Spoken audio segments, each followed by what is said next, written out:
Pisces, hi! Welcome to Mr. Queen PH. At ito ang inyong weekly reading ngayong May 6 to 12, 2024. This is a general reading. Just take what resonates. Watch your Sun, Moon, Rising, Venus for other messages. And thank you sa lahat ng mga sumusuporta dito sa ating channel. Just a reminder, gamitin nyo lamang ang reading na to bilang gabay. Pa-follow, like na rin ang ating Facebook at TikTok. Lahat po yan, Mr. Queen PH.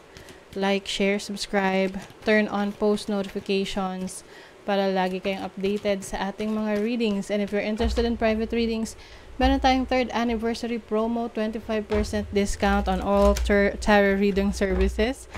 Pag nag-book kayo from May 2 to 15, 2024. So, yung link nasa description at sa pin comment, paki-check nyo na lang. Alright, Pisces, what's up? Weekly reading for you, May 6 to 12. So, 10th house, Cancer. Nasaan na yun? 10th house. Cancer, Pluto. Oh, okay. Yung iba sa inyo, merong transformation, major change in your career. Trabaho.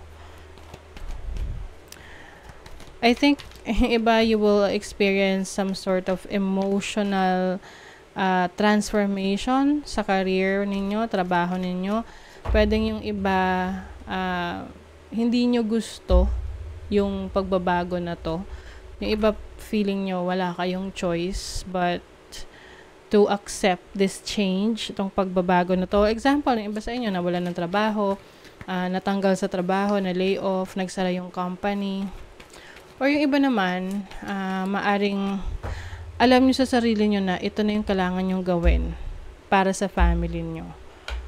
Na maghanap ng mas magandang opportunities elsewhere para mas maalagaan nyo yung family ninyo.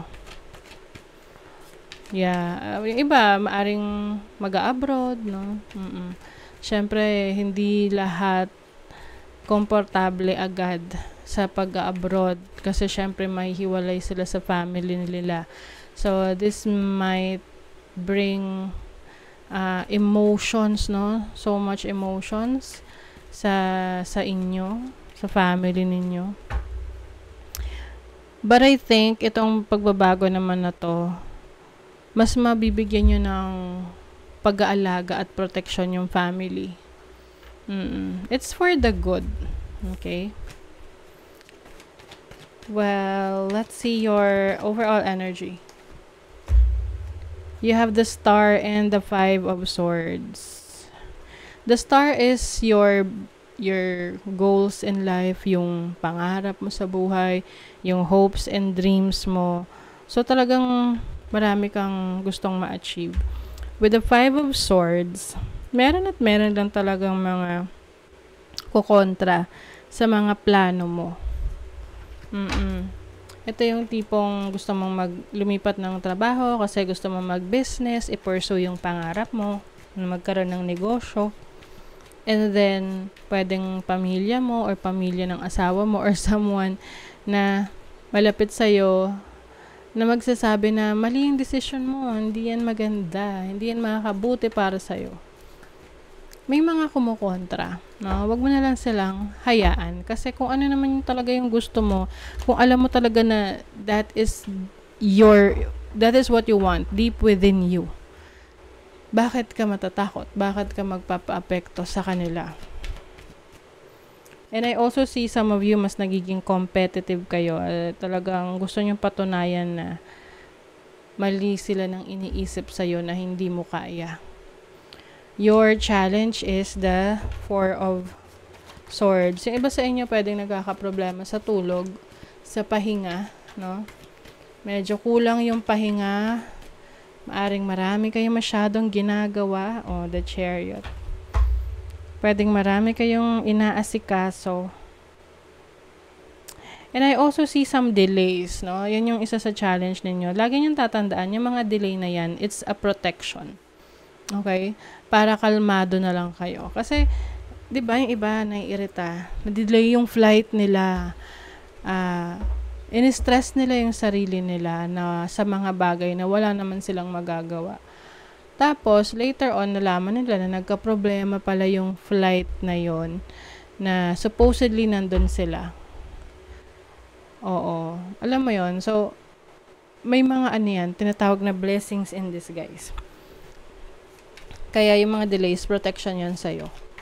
Kasi there is a better way para sa'yo.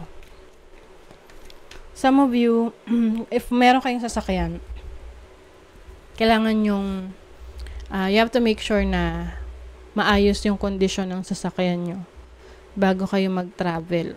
Yung mga papers, ayos din. Rehistro. Kasi pwede magka-aberya yan pag kayo ay nag-travel. Let's see your opportunity. The High Priestess. Wisdom, knowledge. Uy! May revelation, Pisces. Meron ditong may matutuklasan ka. Malalaman mo kung sino tong taong nanloloko sa'yo. Hindi totoo sa'yo. Yung iba pa nga dito, ninanakawan kayo eh. Or someone na merong ill intentions towards you. Lalo na kung nakikita nila na mas nagiging successful ka sa buhay. So be careful. But definitely, malalaman mo yan kung sino yan. Kasi the High Priestess is about knowing what is hidden, yung mga nakatago, yung mga sikreto. Meron kang opportunity na malaman kung ano ang itinatago sa'yo na kailangan mo talagang malaman. Your blessing, 7 of Pentacles, 4 of Cups.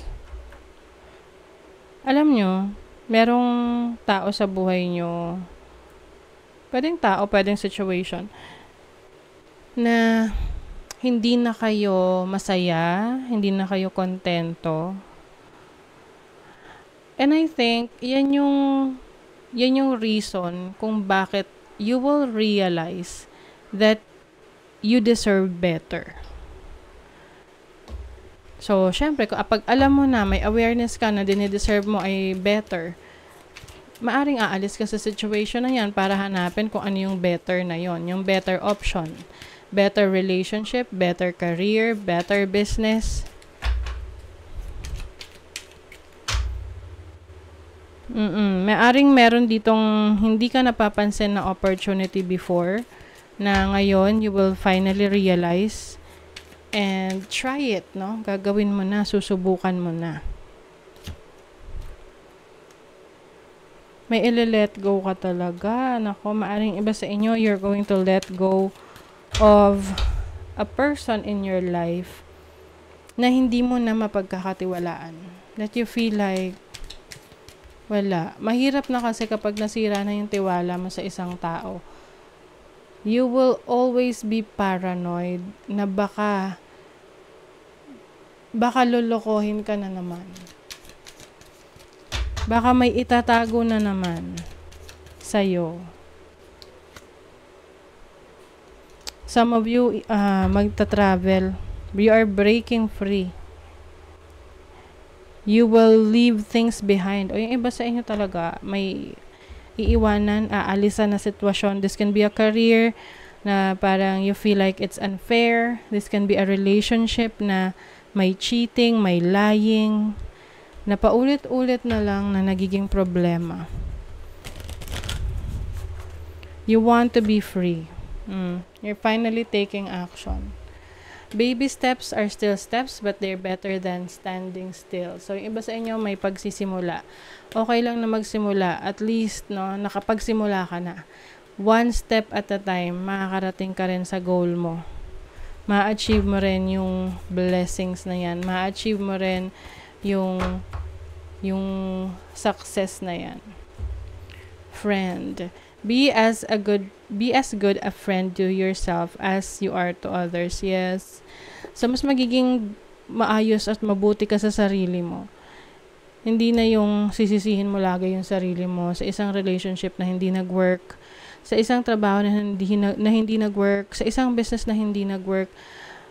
Ang ano lang kasi dito is masyado ka nagtitiwala. Yun yung dahilan. And yung sobrang pagtitiwala mo, na-take advantage ka na ng iba. And you will realize na okay, it's time to guard yourself, to set boundaries para hindi ka na ma-take advantage ng iba. Kahit na kinakailangang umalis ka sa sitwasyon na yan, or i-cut off mo yung person na yan sa buhay mo at magsimula muli. Okay? So, that is your reading, Pisces. Thank you so much. Bye!